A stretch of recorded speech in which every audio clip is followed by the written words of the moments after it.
Ifahamu Teknolojia ni kipindi ambacho kinaikutanisha jamii kubwa, yani jamii kubwa ya watumiaji wa teknolojia ambao inawakutanisha kwa umoja wa internet. Hiki ni kipindi ambacho tutajadiliana namna bora ya utumiaji wa mitandao ya kijamii na namna bora ya kubaki salama. Huku ukisikia mikasa mingi wanayokutana nayo wakati wa utumiaji wa mitandao. Huyu amepigwa hivi. Alikuwa na pesa akakopa, akaamwenda kufanya nini, asema aachwe. Mwaka huo lazima ajenge. Kwa hiyo akaenda kwa wakala kuweka hizo pesa. Wakati anaweka pesa, wakala anambia subiri, asema tutagombana, naomba nitumie pesa kwa sababu tayari akili zake zishatekwa. Atapewa milioni 1, akataka kutoa 500,000 na akazituma pesa. Baadaye aipiga simu, namba haipatikani tena. Na yule kashawishika vile. Kaika hela kama shilingi 15,000 kwa mara ya kwanza. Tendo cha mimi wakala umwekea ile hela, nilipofika sehemu ya kuweka namba ya simu, kawa yeye anajishughulisha na kuongea na simu. Yani akawa yuko busy zaidi kuongea na simu kulikoni kunitajia ile namba. Kwa nini uendelee kupigwa mitandaoni huku kidhalilishwa na kupata maumivu makali ya kihisia? Mara hujakaa vizuri unakutana na hili. Taarifa zisizo za kweli, yani fake news. Wanaweza kuweka pingamizi. Hiyo ni sheria. Iko wazi na isipotokezea manake huyo mtu tayari amekuwa valid kuwepo katika sheria hiyo. Ni kipindi ambacho kinawakutanisha magwiji na wabobevu katika utumiaji wa mitandao ili uzidi kubaki salama. Cha kwanza kwenye kutumia internet au mitandao ya kijamii, inatakiwa yule mtumiaji kwanza awe na lengo maalum. Kumbuka, kuruka kwa kipindi hiki ni kila siku za Alhamis kuanzia saa 9:15 hadi saa 10:15, yani dakika 60 za nguvu. 97.4 Radio Jamii FM. Kipindi hiki kimepewa nguvu na kudhaminiwa na shirika la Tech Media Convergence, ikiwa ni sehemu ya mpango wa ushirikiano wa kidigitali kwa ufadhili wa ubalozi wa Marekani Tanzania na kwa ushirikiano wa idara ya ofisi ya masuala ya Afrika nchini Marekani.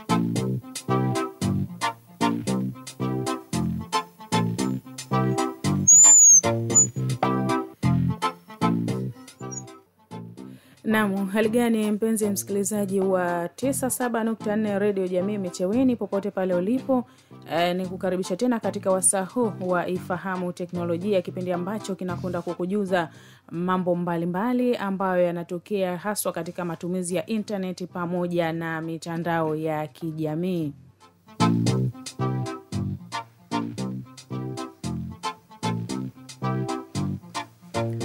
Lakini katika wasaa huu pia ni wasaa ambao unakupa nafasi msikilizaji wetu kuweza kushare chochote ambacho upo nacho unachokifahamu kuhusiana na mitandao ya kijamii ama matumizi ya internet. Lakini pia unakwenda kusikia mikasa mbalimbali ambayo imewatokea watu haswa juu ya matumizi ya mitandao ya kijamii. Lakini leo haswa katika mada yetu tutakwenda kuangazia kipi kifanyike ama kipi cha kufanya, kipi cha kuepuka wakati wa matumizi ya mitandao ya kijamii. Na kwa ufupi tu ni kwamba mitandao ya kijamii imekuwa ni chombo muhimu sana na chenye nguvu kubwa haswa katika masuala ya mawasiliano, biashara, elimu, bila kusahau burudani. Hata hivyo basi tunapaswa kutumia kwa uwajibikaji ili kuweza kuhakikisha kwamba mazingira ya mitandao yanabaki salama na yule mtumiaji ambaye anatumia mitandao ya kijamii anabaki kuwa salama. Lakini hapa tutatoa mwongozo wa nini cha kufanyika na nini cha kuepuka wakati wa matumizi ya mitandao ya kijamii ili uweze kubaki salama. Langu jina ni Rehema Ramadhan Saidi, ambaye utakuwa nami mwanzo hadi tamati katika kukujuza yale ambayo tumekuandalia siku ya leo. Lakini pia sitakuwa peke yangu, nina wageni kama ilivyo kawaida yetu. Ninaye ndugu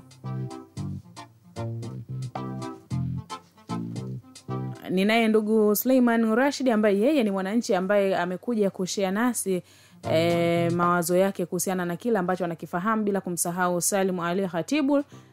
Na mwisho kabisa tutakuwa naye Bi Asia Sudi ambaye yeye ni mtaalamu wa saikolojia, ama tunaweza tukamuita mwana saikolojia, ambaye atakuwa nasi katika kutujuza kile ambacho ametuandalia siku ya leo. Na kwa nini mwana saikolojia pengine tumemuita? Ni kwa sababu mada yetu ya leo tutakwenda kutizamia pia namna ambavyo watu wanadhalilishwa mitandaoni, ukatili mbalimbali ambao wanakutana nao katika matumizi ya mitandao ya kijamii pamoja na internet. Sasa je, masuala haya yanawaathiri kwa kiasi gani?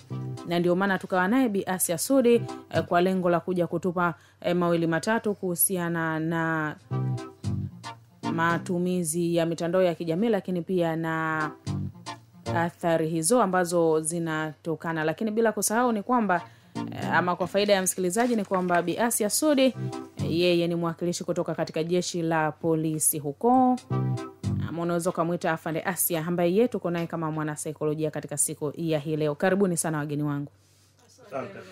Asante sana.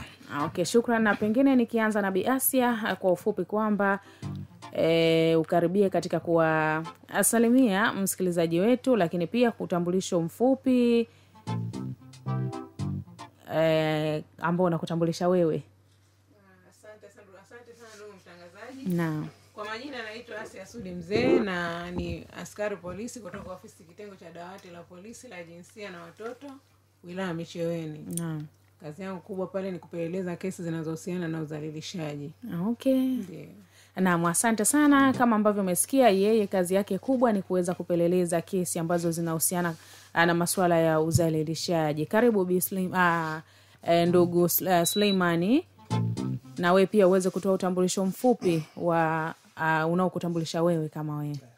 Asante sana ndugu mtangazaji. Kwa jina mimi naitwa Suleiman Rashid Khatibu, ni mkazi wa Kimbuyuni, lakini ni mwananchi wa kawaida sana.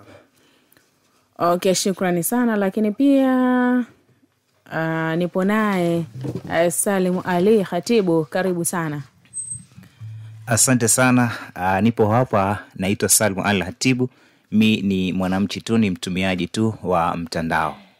Okay, shukrani sana. Kama ambavyo umeweza kuwasikia, hao ndio wageni wangu ambao nipo nao katika siku ya leo, ambao watakwenda kutujuza kile ambacho wametuandalia siku ya leo. Na msikilizaji, unayo nafasi ya kushiriki nasi hapa studio na daraja letu ni lile lile la 0779974974. Ndio daraja pekee ambalo linatuunganisha sisi na wewe huko uliko katika kushiriki kwa namna moja au nyingine katika mada ambayo tupo nayo siku ya hii leo. Karibu sana msikilizaji wetu, uweze kutuma ujumbe mfupi, na baada ya hapo tutakuja kupitia hapa. Na pengine katika siku ya leo msikilizaji uweze kutuma ujumbe mfupi na kutuambia ulishawahi kushuhudia udhalilishaji wa aina yoyote kwa kupitia mitandao ya kijamii, na je ilikuwaje ama ulifanya nini?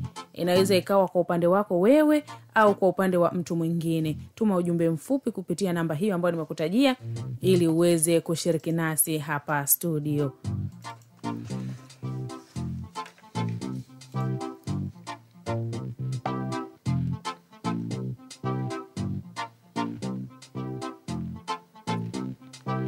Na moja kwa moja nikianza na wageni wetu hapa studio ni kwamba pengine ningeanza na Salim Ali Khatibu. Kwa upande wako wewe pengine ushawahi kushuhudia masuala ya udhalilishaji hasa katika njia ya mitandao ya kijamii, na kama ulishuhudia ilikuwaje ama ulifanya nini? Asante sana ndugu mtangazaji. Niseme kiupande wangu kuhusiana na masuala mazima ya mtandao, kuhusiana na masuala ya udhalilishaji ya kimtandao ambayo kwa sasa yamechukua nafasi pana katika jamii zetu, hususan kwa watumiaji wa mitandao. Hii tunaita teknolojia ya kisasa ambayo kama kila mtu inamhusu, awe mke, awe mume, awe mtu mzima, awe mtoto. Ni kwa sababu dunia ndipo ilipo kwa mida hii. Changamoto ambazo zipo katika mitandao mbalimbali kwa watumiaji, hususan pale ambapo tunaenda kuitumia mitandao. Wengine wanakuwa wanaitumia mitandao kwa mawasiliano. Kuna wengine wanatumia mitandao kwa ajili tu ya kujitengenezea maisha. Hapa tunazungumzia kipato. Sasa kuna wengine wanajua kuitumia mitandao na kuleta faida, lakini pia kuna watu wengine wanaitumia mitandao kwa ajili ya mawasiliano. Sasa tukija kwa watu wa mawasiliano, watu wa mawasiliano inakuwa hawajui chochote kuhusiana na changamoto ambazo zinapatikana katika mtandao, na wanaamini kwamba kila mtu anayehusika ama anayempigia simu katika mtandao anajua direct anatoka mtandaoni ama anatoka katika maeneo husika ya kimtandao.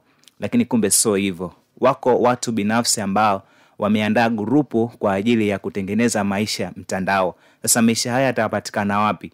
Yataenda kupatikana kwa watumiaji wala wanaotumia ile mitandao, kwa sababu kuna watu wengine wanaelewa, lakini kuna wengine itakuwa hawaelewi. Sasa unaweza kutumia mtandao na kwenda kumpata mtu aliyekuwa haelewi kuhusiana na mtandao. Then unaweza kutuma SMS, umepokea pesa takriban kama shilingi tuseme kama 200,000. Inaforwardiwa message ambayo tayari imeshaenda kutumika uhalali kwa wakala. Sasa mtumiaji naye anaenda kuichukua SMS ile anaenda kumforwardia mtu mwingine, huku akiamini kwamba tayari yeye ameshapata pesa. Sasa yeye asichokielewa ni kwamba anaenda kwa direct, yani anaenda kwa wakala. Inawezekana saa time nyingine haendi kwa wakala. Yule ambaye alimforwardia ile message ni kwamba yeye ndo atampigia simu, umepokea pesa, umeiona? Sijaona. Ingia katika inbox uangalie. Akishingia katika inbox anaangalia, mwisho wa siku akiangalia anatia saini kwamba kweli nimepokea pesa. Sasa wakati anaangalia nimepokea pesa, basi nenda kwa wakala, hii pesa anaambiwa kwamba imeingia kimakosa wala sio ya kwako. Mwisho wa siku akienda pale, yani mpaka mtu anaambiwa kwamba usikate simu, wewe nenda direct. Kwani inakuchukua muda gani mpaka unafika kwa wakala alo karibu nawe? Sawa, kwa mpaka anasema tuseme kwamba ni kama dakika 10, basi hizo dakika 10 mtu yuko tayari asikate simu. Yule amsubiri moja kwa moja kwenda moja kwa moja akamilishe kile ambacho anakihitaji. Naam, asante sana kwa maelezo yako. Kwa upande wako ndugu Suleiman, pengine wewe ushawahi kushuhudia udhalilishaji wowote wa mitandao ya kijamii na ilikuwaje kwa ufupi? Asante ndugu mtangazaji. Mimi binafsi sijawahi kufanyiwa, ila nishawahi kushuhudia watu mbalimbali ambao kwamba tayari wameadhibiwa na hili tatizo. Okay. Kwa sasa ndugu mtangazaji, tatizo hili limekuwa ni sugu kabisa, kwa sababu kila panapo watu 10, basi amini kwamba mtu mmoja atalia kwamba tayari ameshaumizwa kwa njia yote katika huu mtandao. Nikiendelea ndugu mtangazaji, ni kwamba katika mazingira yetu tunaoishi kila siku, basi tunatakiwa tuwe makini na tuwe na tahadhari kubwa kutokana na kuwepo kwa ili wimbi linalojitokeza la udhalilishaji katika njia ya mitandao. Mimi nitoe mfano tu kwamba kuna wakati fulani hivi kuna mtu alijaribu kutumia simu yeye na rafiki yake, maybe sijui kwamba ilikuwa kwa makusudi au kwa bahati mbaya, ile simu kaifanyaje ikawa imerekodiwa. Wanaongea vitu vya faragha, vitu vya siri kabisa. Mwisho wa siku baada ya kipindi zile taarifa zikafanyaje, zikawa zimechuja. Yule mtu akaanza kujiuliza imekuaje? Yani ikaanza kuleta gumzo kubwa sana katika ile jamii. Na mtu mwenyewe ni mtu ambaye kwamba anajiheshimu, mtu anaheshimika. Sasa yeye mwenyewe yani alianza kujiona kwamba yeye ni nyonge, hafai katika jamii. Watu walimhesabu kwamba kumbe mtu sisi tunamuona ni mwema lakini ni mbaya kabisa. Sasa tukiangalia kwa hali kama hizi, yani tunaona jinsi gani kwamba mitandao tunavyotumia isivyo sahihi, jinsi gani inaweza kudhalilisha tu watu wengine ndugu mtangazaji.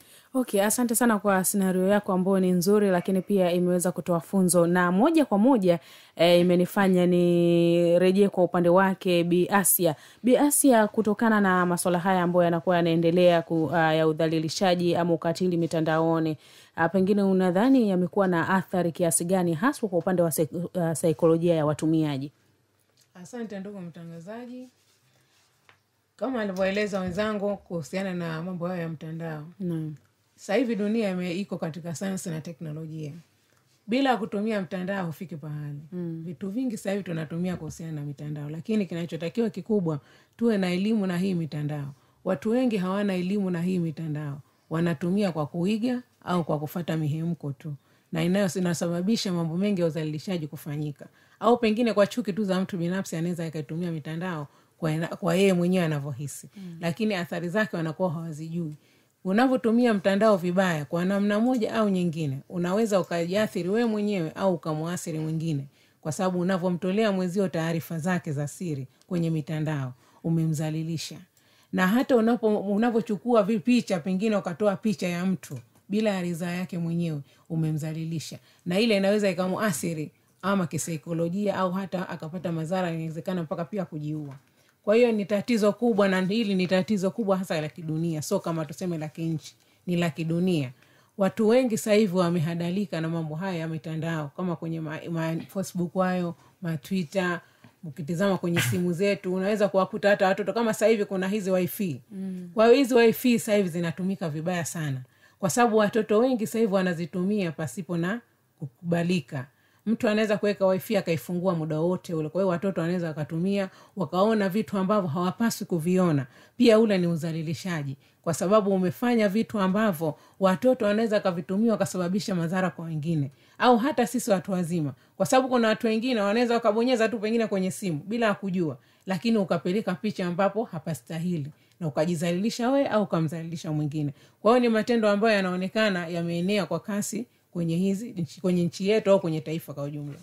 Naam, shukrani sana. Na pengine nirejee kwa wananchi ambao pia ni watumiaji wa mitandao ya kijamii. Umegusia swala la watu kusambaza picha ambazo zinaweza zikapelekea madhara ya mtu hata kujiua, kwa maana ya kwamba unaposti picha ambayo ikamshushia heshima, kama ambavyo ndugu Suleiman amekusha kuzungumza hapo awali. Kwa upande wako Salim Ali Hatibu, unadhani ni kwa nini watu wanakuwa wanasambaza picha kama hizo haswa katika mitandao ya kijamii, na pengine mtu anaweza akasambaza picha ya mtu pasipo na ridhaa yake? Unadhani nini haswa kinachochochea watu kufanya hivyo? Asante sana. Mi niweze kusema kwamba ni kutojielewa. Hii ni kutojielewa. Kama mtu anakuwa anajielewa, wala hawezi kuposti picha ambazo kwamba hazina mantiki ndani yake. Na watu wanafanya hivi kwa kujaribu kutafuta viewers, followers na like, kwa sababu tuna mtandao sasa hivi unaitwa TikTok.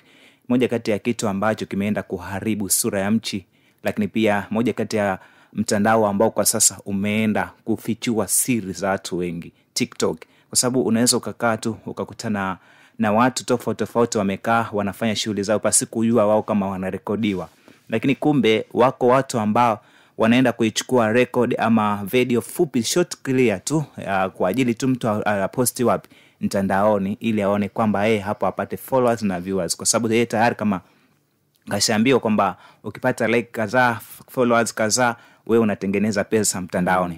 Kumbe si kwa style hiyo. Vipo vitu na zipo njia za kutengeneza pesa kwa haraka pasi kuposti picha za uzalilishaji, kwa sababu tunatambua uzalilishaji basi ni kitu ambacho kwa kweli hakipendezi. Mimi ninachowashauri vijana ambao kwa sasa tunautumia mtandao vibaya, tuache kutumia mtandao vibaya. Ziko njia ambazo utaweza kutumia mtandao na ziko kukuletea faida kubwa ndani yake. Na shukrani sana. Na kwa upande wako ndugu Suleiman, pengine unadhani ni kwa nini watu wanakuwa wanafanya issue kama hizo? Ukiachilia mbali labda mtu kuposti picha yake, lakini mwingine anaweza kuposti au kusambaza picha ya mtu mwingine pasipo na ridhaa yake. Asante ndugu mtangazaji. Mimi niseme tu kwamba hili linatokana na ukosefu wa elimu juu ya swala zima la utumiaji wa mtandao. Kwa sababu kitaalam, wacha kuposti picha, hata kuchukua namba ya mtu bila ridhaa yake ni kosa. Sasa unakuaje sasa wewe unachukua picha ya mtu bila ridhaa yake then unapost mtandaoni? Au unakaa wewe mwenyewe, unakaa na rafiki yako, mnafanya mambo yenu kisiri, maybe mko chumbani mnafanya mambo, kumbe mtu unafanyaje, unamrekodi. Baada ya kurekodi, mwisho wa siku anakuta vitu viko hewani. Sasa mimi nasema huu ni kosefu elimu tu, kwamba hatujui kwamba ndani ya haya mambo tunayofanya yanakuwa na madhara gani ya sasa hivi na hapo baadaye. Ndio. Na msikilizaji, bila shaka umeweza kuwapata vilivyo kabisa kile ambacho wamekuzungumza kuhusiana na kwa nini watu wanasambaza picha za watu wengine pasipo na ridhaa yake. Hapo umeweza kumsikia ndugu Suleiman ameweza kuzungumzia kwamba sio tu picha, hata kuchukua namba ya mtu pasipo na ridhaa yake ni makosa na huruhusiwi kufanya hivyo. Kuna mwingine anaweza kaja akakwambia Suleiman, nisaidie namba ya Salim. Ndio. Na ukatoa pasipo na yeye mwenyewe kupenda. Kwa hivyo kawaida unatakiwa muulize, Salim, kuna mtu fulani ameniomba namba yako, je, nimpatie? Ndio. Yes.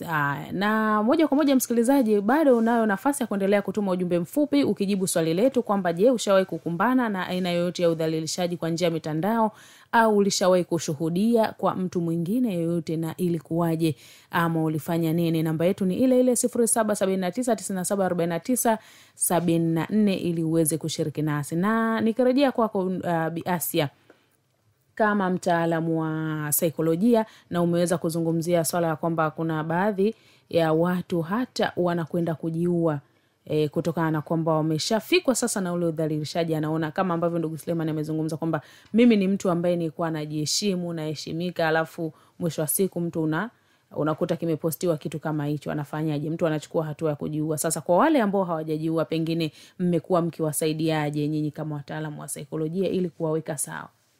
Asante ndugu mtangazaji. Unajua makosa haya sio mengi sana kufika vituoni kwetu, lakini iwapo kama yatafika vituoni, kikubwa zaidi tunampa elimu ya kisaikolojia, kwanza kumrejesha kwenye hali yake ya kawaida, kwa sababu yule ni muathirika, tunamhesabu kama ni muhanga. Tunamuelimisha na tunajaribu kumpa mifano mbalimbali ambayo imeweza kuwatokea watu, lakini pia wakarudi kwenye hali zao za kawaida. Kwa hiyo pia na yeye tunampa elimu kama hili ni kosa, ama kwake au kwa mwingine linaweza likamtokea mtu yote, ili apate kupata ile elimu kupitia ile tukio lilompata yeye. Lakini pia kama ni akija pale, tunachukua hatua za kisheria, kwa sababu haya ni makosa katika makosa ya kihalifu ya kimtandao. Ni makosa, si kama ni kawaida tu, hapana. Anapofika pale mtu namchukulia hatua, ama karusha ama kajirusha, pia kuna hukumu yake, kwa sababu kuna wengine wenyewe automatic wanajipiga tu picha, baadaye wanazieneza mitandaoni. Kwa hiyo unapomkuta mtu kama yule, na kwa sababu ni sheria, kwenye sheria ipo ya kiserikali kama ni kosa. Kwa hiyo kosa mnatakiwa kama mkiliona mlisimamie. Kwa hiyo yule mtu kama kajirusha, yeye mwenyewe pia mna haki ya kumkamata na kumhoji, na mkihisi pana haki ya kupelekwa mahakamani, anapelekwa mahakamani. Lakini pia yule ambaye kapigwa picha ama picha zake zimerushwa, ambapo mwenyewe kaziweka tu sehemu, kwa sababu hata kuhifadhi picha ni kosa. Kwa hiyo na yeye pia atakuwa anakosa la kuhifadhi zile picha kwenye simu yake. Kwa sababu kuhifadhi tu picha, ukajipiga picha ukahifadhi kwenye simu yako ni kosa kisheria. Ni kifungu cha 14 cha sheria ya mitandao. Kwa hiyo hilo ni kosa kisheria. Kwa hiyo na yeye tutatizama, je, hizi picha zimetoka kinamna gani? Inawezekana yeye mwenyewe alijipiga akazihifadhi sehemu. Kwa hiyo na yeye atakuwa anakosa kwa upande mwingine, lakini pia tutamchukulia hatua yule ambaye kazirusha zile picha.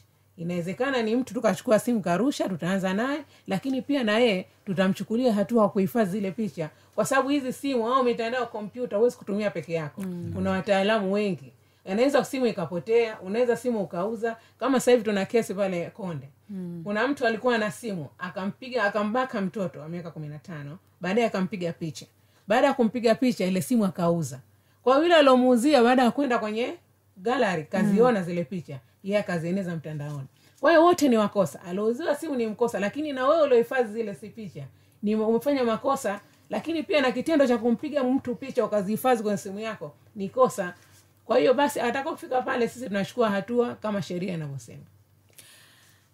Na hiyo inatukumbusha ile ya kusema kwamba mtoa rushwa ana makosa, lakini mpokea rushwa ana makosa, lakini pia wewe ambaye umetoa rushwa unakuwa na makosa, kwa maana ya kwamba yule amesambaza picha ana makosa, lakini wewe pia ambaye umepiga hizo picha na kuzihifadhi pia una makosa, na kisheria kuna adhabu ambayo ipo. Na ndio maana wataalamu wanasema kwamba kabla hujabonyeza batani ya kupiga picha, unatakiwa kufikiria mara 2 mara 3 kwamba hii picha ninaipiga ni sawa, nipo katika mazingira sawa, au la, unaipiga kwa lengo gani haswa, ili mwisho wa siku isije ikakuletea shida.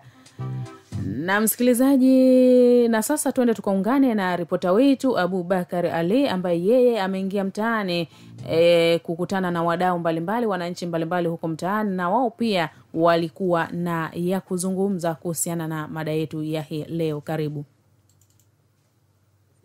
Lakini mtaani nishaona jinsi watu wanavyozalilishwa kwenye mitandao. Mfano mzuri, watu siku hizi wanatumia mitandao kuzalisha wenzao. Utamwona mtu anapiga mwenzake picha, lakini siku hizi watu wanasema ni mambo ya science na technology. Kwa hiyo utamwona mtu anapigwa picha, baadaye anavuliwa nguo, baadaye mtu ile picha na ituma, mtu anakuja kushtukia na ambao tumekuona mitandaoni uko uchi. Yale hali yako yeye hajituma yeye. Watu wanatumia mitandao kwa ajili hiyo hapo. Kwa nini baadhi ya watu husambaza hadithi za chuki mitandaoni? Watu wengine wanasema siku hizi mtandao unalipa. Ili ulipe, watu wanabuni ni njia gani naweza kuitumia mtandaoni ili nipate nijiingizie kipato, kwa sababu pale unapoifungua ile nini yake aliyoitengeneza tayari hiyo kwa anaingiza pesa. Sasa unakuta fine watu wanaeneza hadithi za chuki ili mtu akisoma tu mwenzake basi anajua anaingiza nini, anaingiza kipato. Mimi ninachoshauri tu kwanza ni hawa watumiaji wa simu, jambo la kwanza tujenge stara kwa wenzetu ili nao wawe wasitirike, lakini kitu chengine tutumie mitandao kwa faida zaidi, kwa sababu unapotumia mitandao inakuwa na faida nyingi na inapelekea maendeleo. Kuna haki na wajibu, kwa hiyo kujielezea kwa mtandao ni haki ya kila mtu, isipokuwa tu ajieleze katika hali ambayo haivunji sheria na maadili, kwa sababu kila kitu kina mipaka yake. Hata kwenye matumizi, kitu chote unapokitumia kuna ukomo. Huwezi kuingilia kwenye siri za mtu wala kuingilia kwenye nini mambo ya mtu. Mfano nzuri nimesema kule, kuna watu wanatumia mitandao kuweka wenzi wao hadharani. Kwa hiyo lazima uwe na mipaka yako. Unapotumia simu yako hakikisha uvunji maadili wala ukeri jamii. Jina langu ni Rashid Ahmed. Swala la mitandao ya kijamii, matumizi ya mitandao ya kijamii, binafsi yangu sijawahi kukutwa na hiyo kadhia ya kudhalilishwa ama kupata matatizo kwenye mitandao ya kijamii, lakini kwa sababu mimi ni mfuatiliaji na mtumiaji wa mitandao ya kijamii, nimekuwa nikishuhudia baadhi ya mambo, na mara nyingi tumekuwa tukishuhudia yakiwakuta watu fulani maarufu, watu maarufu, kwa mfano wasanii, wanasiasa na watu wengine maarufu, yamekuwa kuna wakati yakiwatokea na kwa namna moja ama nyingine yamekuwa akichafua na kuharibu taswira zao. Sasa kikubwa kwenye matumizi ya mitandao ya kijamii, nafikiri wanajamii tunapaswa kuwa makini sana kwenye kutumia mitandao ya kijamii. Lengo la kuletwa hii mitandao manake itusaidie kwenye kurahisisha shughuli zetu za kila siku na ikiwezekana kuongeza kipato chetu. Hilo ndio lengo kubwa. Lakini kwa bahati mbaya kuna watu wamekuwa wanatumia kwa matumizi mabaya na matumizi ambayo hayawezi kuleta manufaa kwenye jamii. Na kiuhalisia ni kwamba kila mtu anao uhuru wa kujieleza kwenye mitandao ya kijamii. Kila mtu ana nafasi ya kutoa taarifa ama kupokea taarifa, lakini kuna mipaka yake, na ni vyema kujua kwamba hii taarifa unayotuma ina usahihi kiasi gani. Hii taarifa inayotuma haiwezi kuwa na madhara katika jamii. Hii taarifa utakayotuma itasaidia kunufaisha jamii kwa namna gani na vitu kama hivyo. Kwa hiyo kikubwa ni tunahitaji kuwa na mipaka kwenye matumizi ya mitandao ya kijamii, na faida ni nyingi kuliko hata madhara. Kwa mtu ambaye atatumia mitandao ya kijamii atanufaika pakubwa kuliko hata madhara ambayo anaweza kuyapata.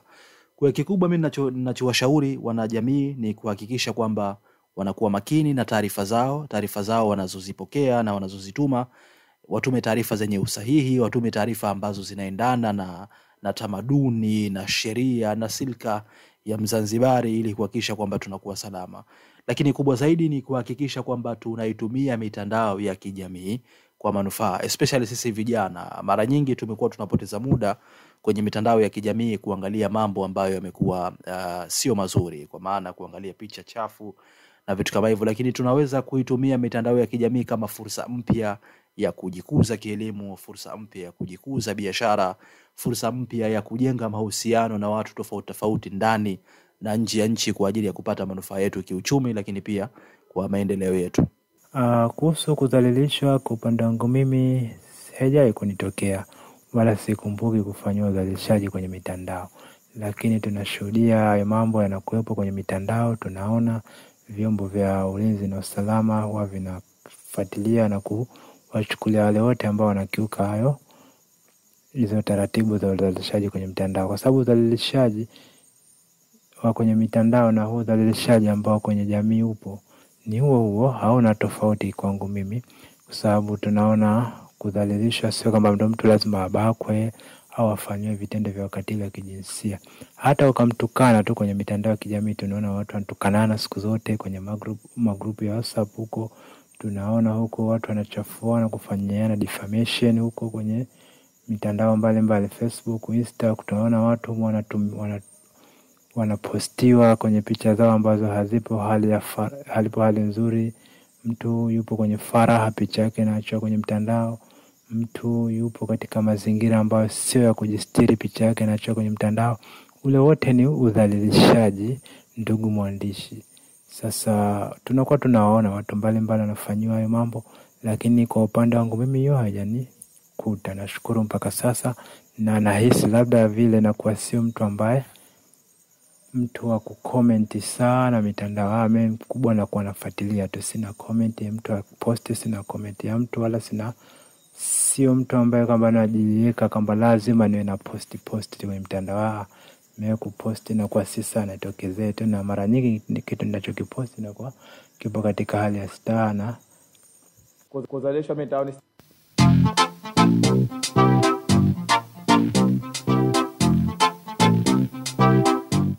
Na msikilizaji, tuseme tu asante sana Abubakar Ali kwa kile ambacho umekifanya, ama kukutana na wadau mbalimbali huko mtaani ambao wao pia wameweza kushare nasi hapa kuhusiana na kile ambacho wanakifahamu. Lakini pia je, kama walishawahi kushuhudia aina yoyote ya udhalilishaji kwa njia ya mitandao. Lakini pia wamedokeza kuhusiana na namna gani wao wanafanya katika kujiweka salama. Umemsikiliza hapo mzungumzaji wa mwisho ambaye yeye amesema mara nyingi hapendi kuposti, lakini pia anatumia mitandao ya kijamii kuangalia tu taarifa zingine. Hawezi akakomenti wala kulike au kushare taarifa yeyote ile.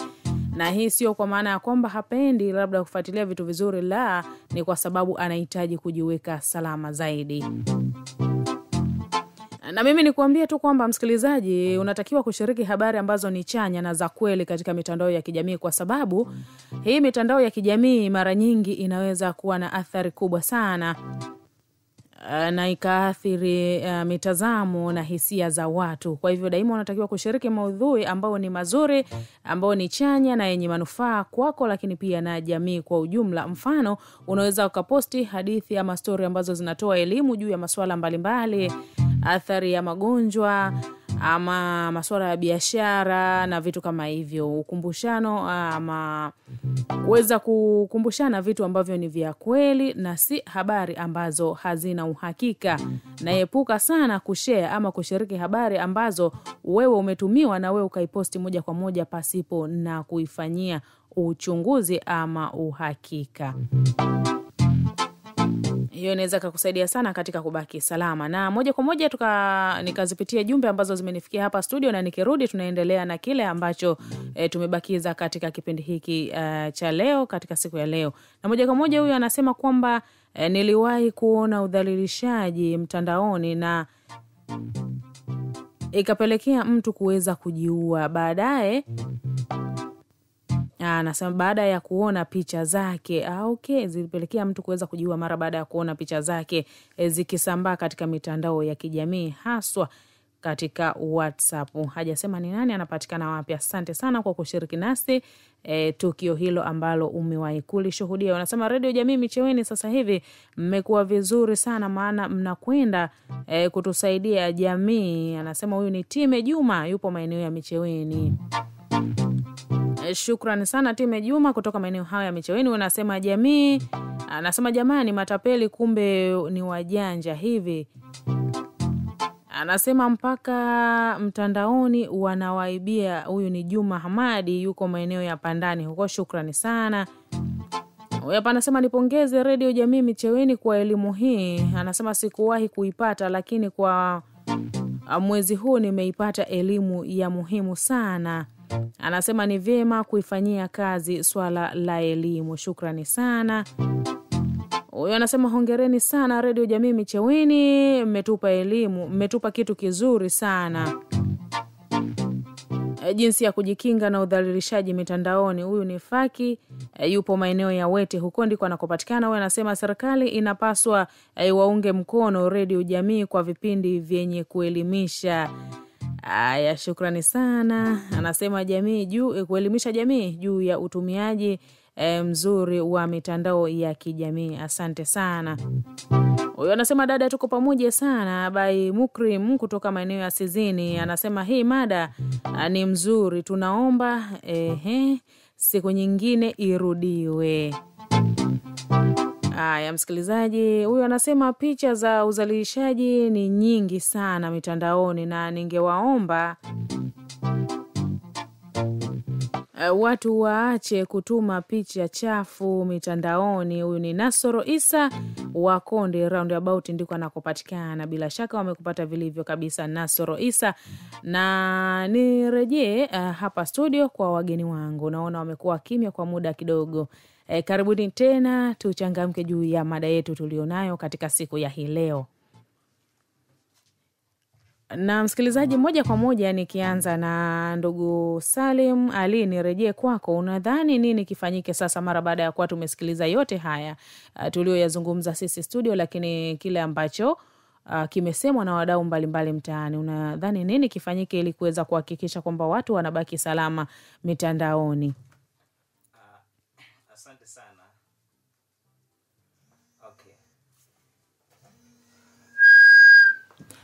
Okay, asante sana ndugu mtangazaji. Cha kufanyika kwanza ni kuhusiana na elimu. Kama tulivyozungumzia, kitu chochote kile ambacho kwamba kinastahiki na kusikika katika jamii kinapaswa kitengewe muda kuhusiana na elimu. Na elimu yenyewe alhamdulillah iko hapa katika kituo bora cha matangazo cha Radio Jamii Micheweni. Kama wadau tulivyokwenda kuwasikiliza katika comment zao, watu wote walienda kukiinga mkono na kukisupport kipindi hichi kwamba ni kizuri. Bi maana hapa kilichopaswa ni kuendelea kutoa elimu kwa wale ambao bado hawajaelewa kuhusiana na masuala mazima ya mtandao, kipi kinaendelea kufanyika.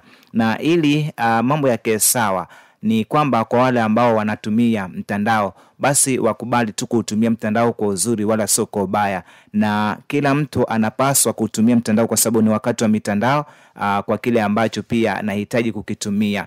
Na kama kuna watu wanatabia ambazo kwamba haziridhishi katika jamii, hususan katika upande wa mitandao, kwa sasa inapaswa kila mmoja ajichunge yeye kama yeye, na ili kwenda kumchunga mwenzake, kwa sababu ukisema kwenda kumdhalilisha mwenzako, amini iko siku nawe utapata nafasi ya kuja kudhalilishwa, kwa sababu kila mmoja analipwa hapa. Kesho ni mahesabu tu tunakoenda. Ukimfanyia mwenzako ubaya, nawe hapa utafanyiwa ubaya, iwe ni wewe ama ni mtoto wako. Ukimdhalilisha mtu, nawe utakudhalilishwa kwa mtoto wako. Ili tusifikie hayo, ni kufuata utaratibu juu ya masuala mazima ya kimtandao, ni jinsi gani tuitumie ili tunufaike kwa kile ambacho kipo mtandaoni.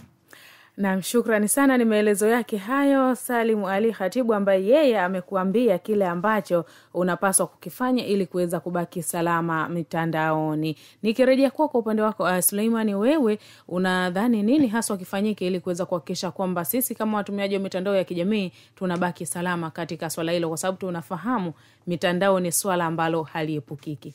Asante ndugu mtangazaji. Na mimi naomba ungane na ndugu zangu waliotangulia kusema kwamba kitu muhimu kwanza ni elimu. Elimu ndio kitu ambacho kwamba kitatoa jamii kutokana na mawazo chanya alionayo, mawazo hasi alionayo na kuja kwenye mawazo chanya. Tukubali kwamba kwa dunia sasa lazima kila mtu atatumia mtandao, lakini tutumie mtandao kwa maslahi na sio kwa hasara. Kwa hiyo mimi niombe serikali kwamba kwa wale ambao kwamba watakuwa na matumizi holela, matumizi mabaya ya mtandao, umeposti kwa maksudi ya kwako au ya mwingine, kama mheshimiwa alivyotuambia pale ndugu wetu kwamba zipo sheria, lakini mimi nahisi kwamba hizi sheria bado hazijakuwa stahiki kwa wale ambao kwamba wanafanyaje, yanafanywa. Unafanya kitu ambacho kwamba kinaweza kupoteza hata uhai wa mtu. Sawa, lakini ukiangalia hakuna kinachofanyikana. Kwa hiyo hata kama hizo sheria zipo, lakini mimi naona bado ni ndogo. Kwa hivyo zichukuliwe kubwa ili kila mmoja awe na fundisho kutokana na hilo swala ambalo kwamba atalifanya. Kwa kikumbuka mwingine, basi na yeye aweze kujizuia. Yes, anaweza kujizuia kwamba kile ambacho kilimtokea fulani na mimi nikifanya hivi pengine inaweza ikaane zaidi ya hivi. Na mshukrani sana, ni mawazo yake ndugu Suleimani hapo, ambaye yeye ametujuza katika nini kifanyike ili kuweza kuhakikisha kwamba tunabaki salama mitandaoni. Nirejee kwako Bi Asia Sudi. Kuna watu tayari wameshaweza kudhalilishwa mitandao na wameshaathirika. Asa nyinyi kwa watu kama hao, pengine nini kifanyike katika kuhakikisha kwamba wanarejea katika hali zao Kuna wengine hawajafika kituo cha polisi, hawajatafuta wataalamu wa saikolojia. Mtu kashafikwa na lile tatizo, basi amekaa tu anasema basi lolote limeshatokea, haya, na pengine akafikia maamuzi mabaya zaidi. Sasa unadhani tumsaidieje mtu kama katika kuhakikisha kwamba anarudi katika hali yake? Asante ndugu mtangazaji. Nashukuru kwa kunipa nafasi hii na mimi pia nitoe mchango wangu katika hili.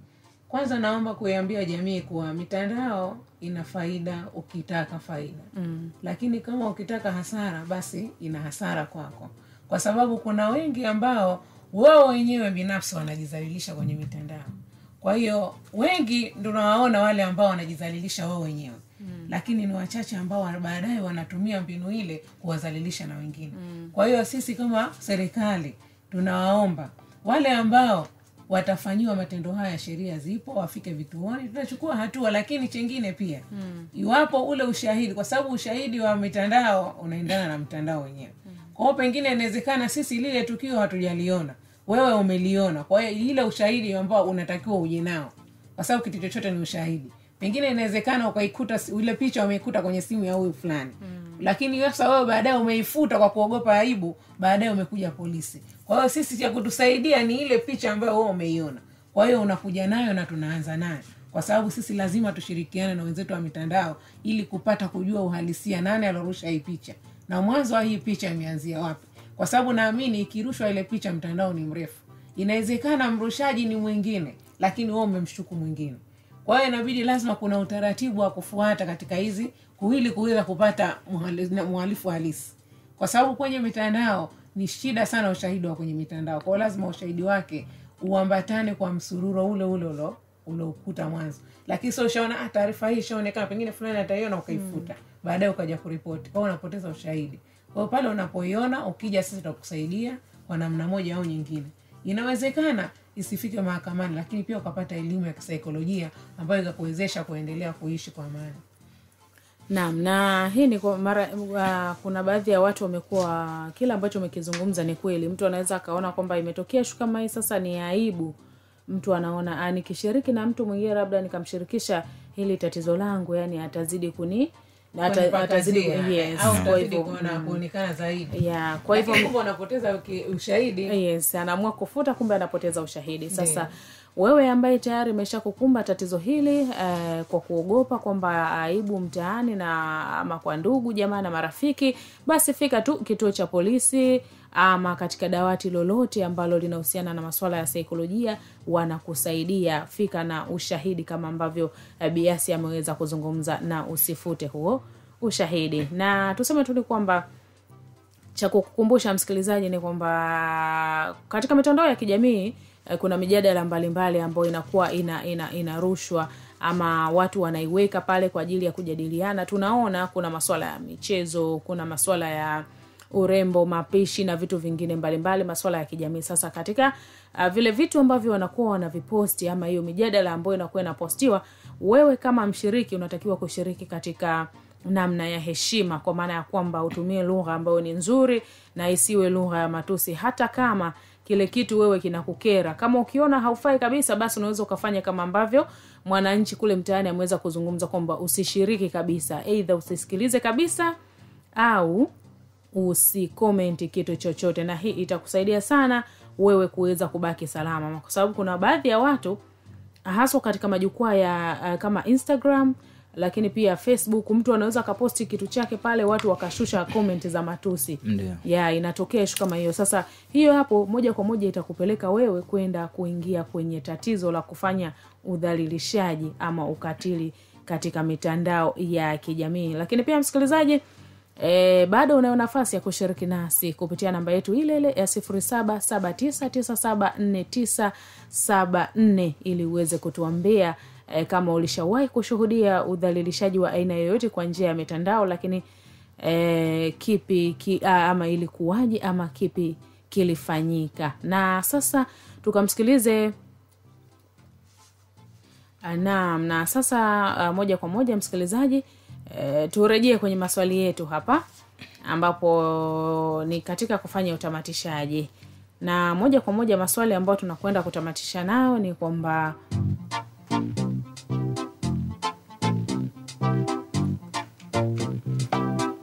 kwa upande wa wananchi sasa ni je, unaamini katika uhuru wa kujieleza mitandaoni?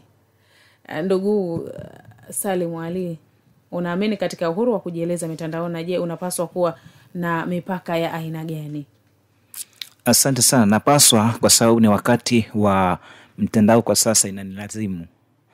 Kwa vile inanilazimu, kwa hiyo itabidi nipaswe, na mipaka yangu mimi ni kuangalia tu ambapo kwamba naenda kukitumia kisije kuniletea madhara pale tu mara tu baada ya kwamba naweza kuposti kitu ambacho kinaweza kuniletea madhara. Na hili tunaiomba serikali, mtu yote yule ambaye kwamba atautumia mtandao vibaya, kwa hiyo imchukulie hatua. Kwa hiyo mimi nanipaswa ni jielezee ni jinsi gani naweza kutumia mtandao, lakini pia ni jinsi gani vile vile ambavyo inapaswa kutumia mtandao kwa usalama zaidi. Naam, shukrani sana. Kwa upande wako ndugu Suleiman, pengine wewe unaamini katika swala la uhuru wa kujieleza mitandaoni, na je ni mipaka ipi hasa ambao mtu wa kawaida anatakiwa kuifanya ili kuweza kuhakikisha kwamba anabaki salama? Asante ndugu mtangazaji. Mimi naliamini hilo kwa sababu unapotumia mtandao kama una jambo ambalo kwamba ni nyeti, inafikia wengi kwa wakati mmoja tena kwa haraka zaidi. Ila ninachokishauri kwamba lazima mtu aangalie kile ambacho kama anataka kukituma au kukipost, kwamba je, nikifanya hivi litakuwa na faida gani au litaleta hasara gani kwa jamii. Kwa hiyo kama ni mambo ambayo kwamba yangeweza kufanywa utafiti kwa njia nyingine mbadala, basi tungeweza kuzitumia kulikoni hata kujanika kwenye mtandao. Naam, shukrani sana. Hicho ndicho ambacho ameweza kukizungumza ndugu Suleiman. Kwa upande wako Bi Asia Sudi, kama mwana saikolojia, unadhani nini hasa kinapaswa kufanyika ili kuweza kuhakikisha kwamba hivi visa vya udhalilishaji ama ukatili wa kupitia mitandao ya kijamii vinaweza kupungua? Asante ndugu mtangazaji. Kama alivyoeleza wenzangu mwanzo, elimu inapaswa kwanza. Kabla ya kutumia kitu chochote kwenye mtandao, unatakiwa uwe na elimu nacho kile kitu. Kwa sababu wengi wao nahisi wanatumia mtandao kwa kuiga.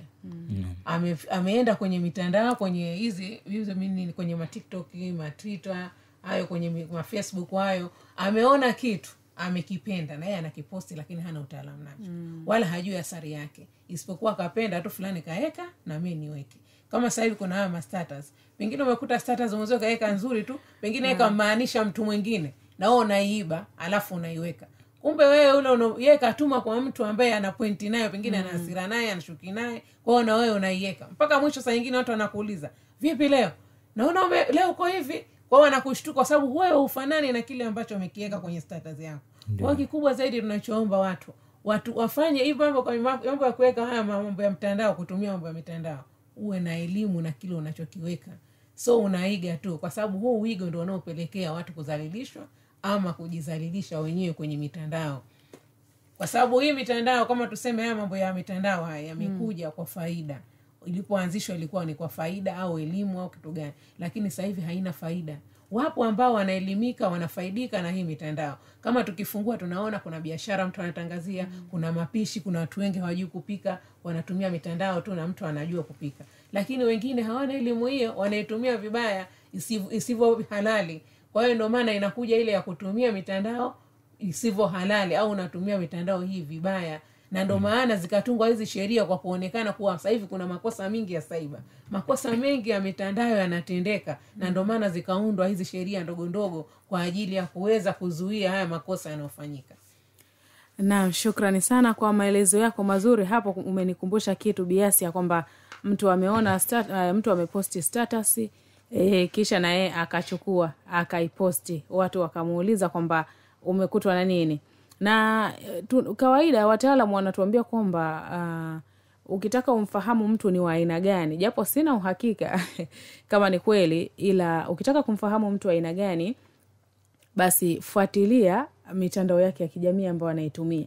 Utamjua kama huyu leo kakio. Yes, utajua. Naam, huyu leo amekasirika, lakini pia utafahamu huyu ni wa aina gani. Mfano, kuna baadhi ya haswa wanaume unakuta ni mtu ambaye anapenda sana kufuatilia zile page za michezo. Kwa hivyo yule pale hata akikupatia simu yake unajua kabisa huyu hapa ni anapenda sports. Ama kwa wale watu ambao ni wa mapishi, haswa sisi wanawake, utakuta mwingine anapenda sana kufollow zile accounts za mapishi ama mitindo na vitu kama hivyo. Na lazima utaangalia hata WhatsApp status zake, mara nyingi anakuwa anaposti vitu kama hivyo. Kwa hivyo ukitaka kumfahamu mtu, angalia hata WhatsApp status zake ambazo anaposti. Kuna wengine wanapenda sana kuposti, wenyewe wanaita meme, kwamba vitu vya majungu, yani uwezi ukakuta kaposti kitu cha uwezi ukakuta kaposti kitu cha maana. Yani mara nyingi wao ni majungu. Kwa hiyo inakuwa katika namna kama hiyo.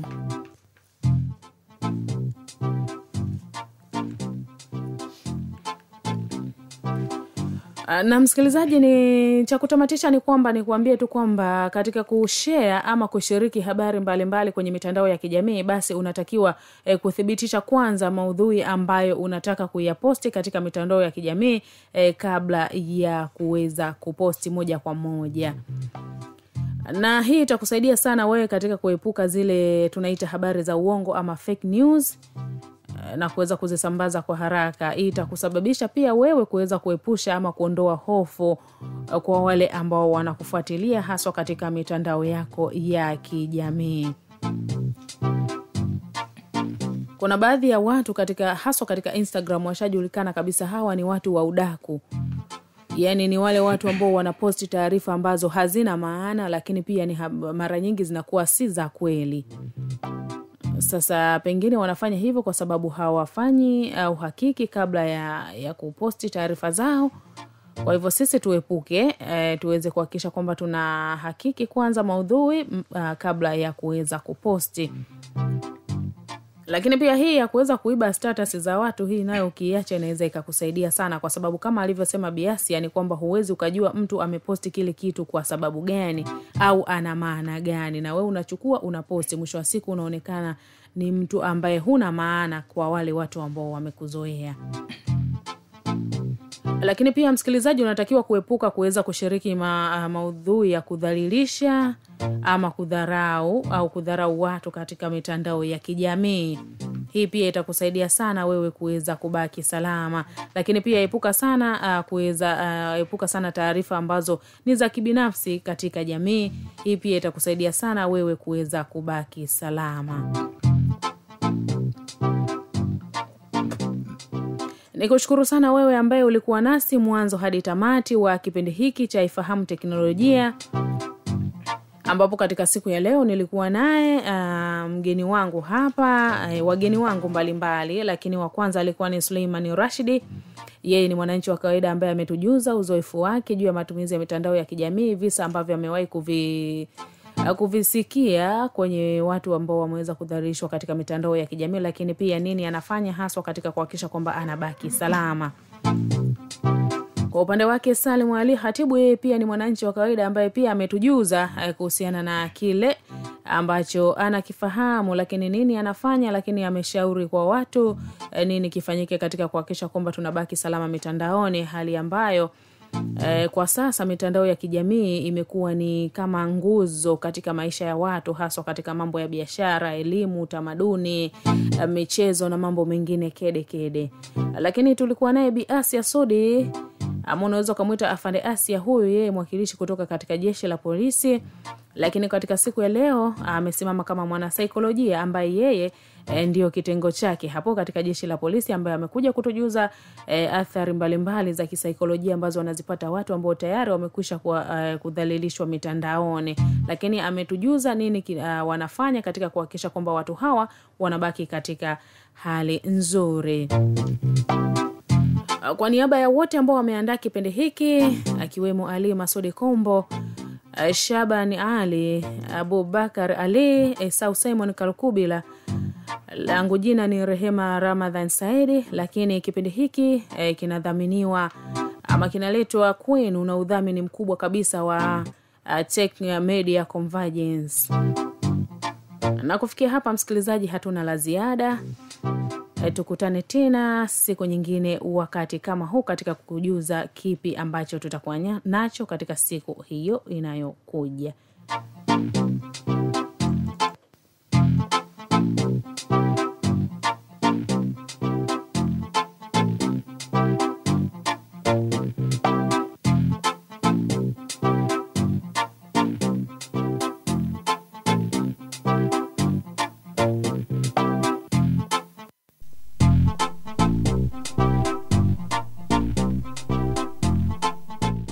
Ifahamu Teknolojia Ni kipindi ambacho kinaikutanisha jamii kubwa, yaani jamii kubwa ya watumiaji wa teknolojia ambayo inawakutanisha kwa umoja wa internet. Hiki ni kipindi ambacho tutajadiliana namna bora ya utumiaji wa mitandao ya kijamii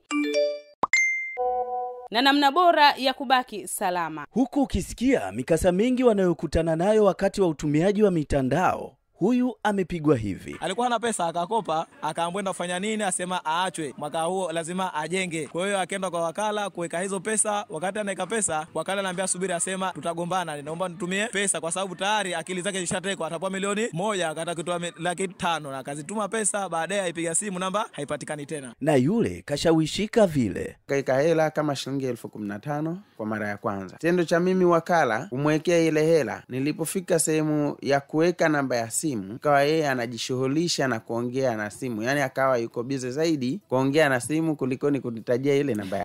Kwa nini uendelee kupigwa mitandaoni huku kidhalilishwa na kupata maumivu makali ya kihisia? Mara hujakaa vizuri unakutana na hili. Taarifa zisizo za kweli, yani fake news. Wanaweza kuweka pingamizi. Hiyo ni sheria. Iko wazi na isipotokezea manake huyo mtu tayari amekuwa valid kuwepo katika sheria hiyo. Ni kipindi ambacho kinawakutanisha magwiji na wabobevu katika utumiaji wa mitandao ili uzidi kubaki salama. Cha kwanza kwenye kutumia internet au mitandao ya kijamii, inatakiwa yule mtumiaji kwanza awe na lengo maalum. Kumbuka, kuruka kwa kipindi hiki ni kila siku za Alhamis kuanzia saa 9:15 hadi saa 10:15, yani dakika 60 za nguvu. 97.4 Radio Jamii FM. Kipindi hiki kimepewa nguvu na kudhaminiwa na shirika la Tech Media Convergence, ikiwa ni sehemu ya mpango wa ushirikiano wa kidigitali kwa ufadhili wa ubalozi wa Marekani Tanzania na kwa ushirikiano wa idara ya ofisi ya masuala ya Afrika nchini Marekani.